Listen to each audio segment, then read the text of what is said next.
পরমারাধ্য শ্রী শ্রী বাবামণির রাতুল চরণে প্রণাম জানিয়ে এবং আমার সমস্ত গুরুভ্রাতা ও গুরু ভগিনীদের প্রতি সশ্রদ্ধ জয়গুরু সম্ভাষণ জানিয়ে আজকের পাঠ শুরু করছি। ওম অখণ্ড সংহিতা বা অখণ্ড মণ্ডলেশ্বর শ্রী শ্রী স্বামী স্বরূপানন্দ পরমহংস দেবীর উপদেশ বাণী পঞ্চম খণ্ড। সংযমের সাধন।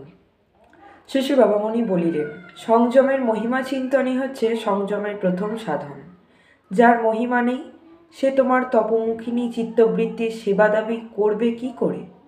সংযমের মধ্য দিয়ে পরম কল্যাণকে যারা লাভ করেছেন তাদের শান্ত সমাহিত নিষ্পন্দ চিত্তটির অনির্বচনীয় স্থির ভাবটির অনুধ্যান সংযমের দ্বিতীয় সাধন। এই জন্যই দেখা যায় যথার্থ ত্যাগীর শিষ্যদের মধ্যে ত্যাগ সহজে প্রতিষ্ঠিত হয়। সংযমের তৃতীয় সাধন হচ্ছে অসংযমের দোষ ও অপূর্ণতা দর্শন। এতে পরোক্ষভাবে মন সংযমের দিকে অলক্ষিত উৎসাহ পায়, কিন্তু এতে অন্যরকম ভয়ও আছে।